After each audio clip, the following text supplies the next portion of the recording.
Olá você, seja muito bem-vindo a mais uma lição. Quarta-feira, meu povo, é de momento hipertexto. Mas, antes disso, meu nome é Ismael e eu sou seu anfitrião da lição dos jovens. Então, pegue essa lição, pegue a sua Bíblia e me acompanhe neste comentário porque essa lição tá muito top. E ó, como eu estava dizendo, quarta-feira é de momento hipertexto. Ou seja, hoje é aquele dia que nós temos textos que correlacionam com o texto ou com o tema principal da semana. E também temos a nossa rede semântica. Ismael, o que é rede semântica? Não entendi muito bem esse conceito até hoje, acabei de chegar na lição. Então calma, meu jovem, calma, minha jovem, que eu já vou te explicar. Rede semântica nada mais é do que um joguete de palavras, uma associação de palavras, onde nós temos uma palavra-chave e partindo desta palavra-chave, nós fazemos algumas associações com outras palavras que vêm à nossa cabeça quando nós olhamos para essa palavra-chave.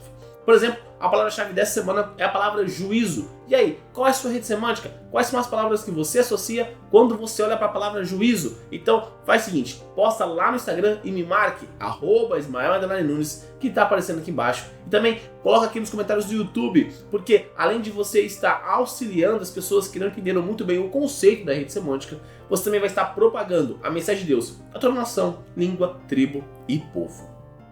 Quando nós olhamos aqui para o juízo, é interessante nós olharmos como acontece esse juízo investigativo. Então, hoje eu queria pegar alguns textos que vão dar um norte para nós, para entendermos melhor como funciona o juízo investigativo. É importante nós olharmos e entendermos que o juízo ele pode ser comparado com um julgamento aqui na Terra normal. Então, tem alguns pontos importantes, alguns aspectos que são correlacionados, que nos auxiliam a entender melhor sobre o juízo investigativo. O primeiro texto que eu quero ler para vocês está lá na carta de Pedro, a primeira carta de Pedro, capítulo 4, no verso 17. E aqui Pedro escreve o seguinte, ó: pois chegou o tempo de começar o juízo pela casa de Deus, e se começa por nós, qual será o fim daqueles que não obedecem ao evangelho de Deus? Então perceba que aqui Pedro fala que o juízo inicia pela casa de Deus, porque o juízo investigativo começa pelas pessoas que disseram, que falaram, que aceitaram Cristo como seu Senhor e Salvador pessoal. Então, se inicia por essa casa, é porque essas pessoas estão dizendo, eu sou um representante de Cristo. Então, o juízo investigativo começa com essas pessoas. E aí nós podemos começar a entender um pouco mais. Por exemplo, vamos olhar agora quem que é o juiz, porque todo julgamento precisa de um juiz. Então, Salmo 7, verso 11, está dizendo assim, ó: Deus é justo juiz que se sente indignação todos os dias. Então, nós olhamos e entendemos que Deus é o juiz. Então, é Ele que vai julgar, é Ele que vai analisar, Ele que está fazendo o julgamento totalmente realizado.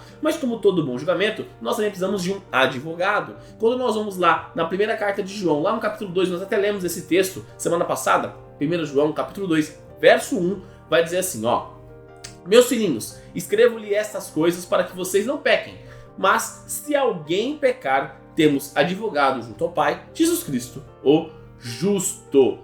Então, nós olhamos para esse texto e percebemos isso daí, que olhando ali para Salmo nós temos o juiz e Cristo é o nosso advogado junto ao Pai. Cristo é aquele que está intercedendo por nós, por isso que hoje ele está no santuário celestial, ele está intercedendo porque ele é o nosso advogado, tá bom? Agora ficou fácil de entender, mas como todo julgamento, temos advogado de defesa, que nós vimos que é Cristo, e também temos advogado de acusação, que aí para nós isso não é tão importante, não é tão bom, mas existe advogado de acusação. Quem é esse? Está escrito lá em Apocalipse capítulo 12, verso 10. E aqui o texto diz assim, ó: então ouvi uma voz forte no céu proclamando, agora veio a salvação, o poder, o reino do nosso Deus e a autoridade do seu Cristo, pois foi expulso o acusador de nossos irmãos, o mesmo que os acusa de dia e de noite diante do nosso Deus. Então, olhando para esse texto, nós podemos perceber o quê? Que Satanás é quem está nos acusando. É Satanás que fica apontando o dedo para nós. Satanás que fala para você que você está certo, que você está errado, que você não pode fazer isso, que você não pode fazer aquilo, que você não está certo e é isso aqui. É Satanás. Satanás é o acusador. Tanto que Satanás é esse conceito mesmo daquele que fica acusando, tá bom? O inimigo de Deus, aquele que está contra Deus, tá? Mas beleza, então olhamos aqui que Deus é o juiz, que Jesus é advogado de defesa, que Satanás é advogado de acusação. Tá bom, mas quem são as testemunhas? Vamos olhar lá, Apocalipse capítulo 20, verso 12. E o texto diz assim, ó: vi também os mortos, os grandes e os pequenos, que estavam em pé diante do trono. Então foram abertos livros, ainda outro livro, o livro da vida, foi aberto. Os mortos foram julgados, segundo as suas obras, conforme o que estava escrito nos livros. Então, os livros são o que apresentam o que eu fiz, o que você fez. E de que forma? Nós olhamos que os anjos, eles estão ao nosso redor anotando as coisas boas que nós fazemos e as coisas ruins que nós fazemos. Eu gosto de falar que é um anjinho cagueta, um anjinho X9, porque ele vai anotando tudo. Nossa, Ismael fez isso hoje, olha, tá anotado aqui, ó. Ismael aqui fez uma coisa boa, ó, Ismael fez uma coisa ruim. Porque nós somos julgados pelas nossas obras. Então, os anjos são as testemunhas, porque eles viram o que nós fizemos de bom e aquilo que nós fizemos de ruim, e eles anotaram isso.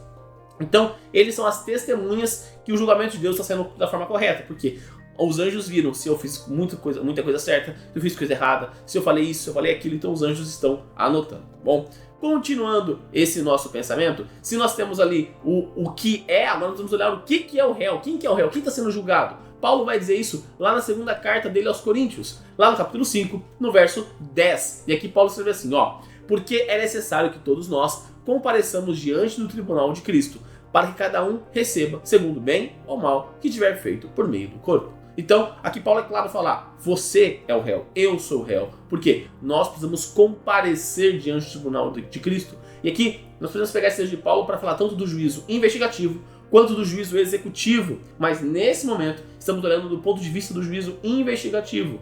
E aqui é importante, nós não vamos presencialmente, nós não vamos lá, aqui, eu vou sair daqui e estou indo lá para o julgamento. Não, o que está sendo julgado são os livros, aquilo que foi feito de bom ou de mal, aquilo que eu estou fazendo neste momento, é isso que está sendo julgado. Eu não vou presencialmente diante do tribunal para ser julgado por Deus, porque eu estou sendo julgado pelas minhas obras que os anjos estão anotando. Continuando esse conceito, qual é a lei? Porque todo julgamento precisa ter uma lei que está sendo julgada. Tiago vai dizer isso lá no Tiago capítulo 2. E aqui nós vamos ler no verso 10 e no verso 11 o que Tiago fala. Tiago fala assim, ó: porque aquele que disse, não cometa adultério, também ordenou, não mate. Ora, se você não comete adultério, porém mata, acaba sendo transgressor da lei.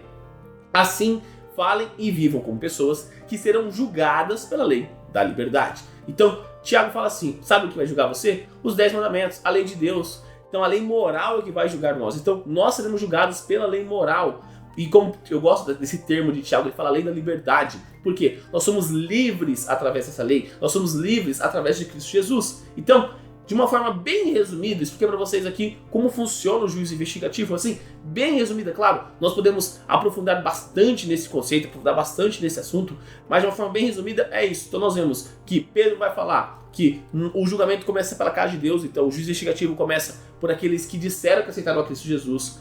Salmo vai dizer que Deus é nosso juiz. Nós vimos que João fala que Jesus é nosso advogado. Nós vimos que Apocalipse fala que Satanás é nosso acusador. Nós vimos também que Apocalipse fala que os anjos são as testemunhas, eles que anotaram todas as coisas. Nós também vimos lá que Paulo escreve na segunda carta aos Coríntios que nós somos os réus. Acabamos de ler agora aqui em Tiago que nós seremos julgados pela lei divina, pela lei moral, que é a lei da liberdade. Então, entendendo todo esse conceito, nós podemos olhar melhor para o juízo, porque o juízo investigativo, eu não preciso ficar apavorado, eu não preciso ter medo, porque o meu advogado é Jesus, o meu juiz é Deus. Então, uma vez que eu aceito quem eu sou, aceito Ele como meu Senhor e Salvador pessoal e vivo de acordo com a tua vontade, aí não tem problema, aí nós conseguimos seguir, confiando nos méritos dele, sendo purificados por eles, sendo espiados por ele, tendo todo esse movimento dentro do nosso corpo, deixando o Espírito Santo trabalhar em nós, mexendo todo o nosso ser, para que cada vez mais possamos caminhar em direção das mansões celestiais, aí não tem problema, porque o juízo para nós é uma coisa boa. O juízo é o fim do pecado no planeta Terra. Então, quanto mais eu olho para esse conceito do juízo, assim como a nação de Israel olhava para a festa da expiação desta forma, como um dia solene, mas também um dia feliz, porque os pecados da nação serão perdoados. Se nós entendermos esse conceito, nós viveremos o juízo investigativo, os nossos dias de hoje, felizes, porque nós estamos perto, muito próximo de Cristo voltar em poder e grande glória. E neste momento, eu convido você a fechar os seus olhos e orar comigo. Querido amado Deus, obrigado, Pai, por mais um dia, obrigado, Pai, pela oportunidade que o Senhor nos dá de estarmos vivos, meu Pai, e de estarmos na sua santa presença. Gratos somos, meu Pai, pois mais um dia as suas misericórdias se renovaram. Mais um dia tivemos a oportunidade de olhar para o Senhor, meu Pai. Mais um dia temos a oportunidade de buscar a sua face, buscar a sua presença. Pai, hoje estudamos de uma forma bem resumida o juízo investigativo, entendendo cada ponto, Pai. Entendemos quem será julgado, de que forma será julgado, quem é o juiz, quem que é o nosso advogado, quem está acusando, quem são as testemunhas, meu Pai. E baseado no que seremos julgados. Pai, olhando para isso, entendemos algumas coisas. Primeiramente, que precisamos entregar a nossa vida em Tuas mãos. Pois, se nós vivemos de acordo com a Tua vontade, nós não temos do porquê temer o juízo, meu Pai. Porque o juízo é quando o Senhor eliminará deste planeta todo o mal.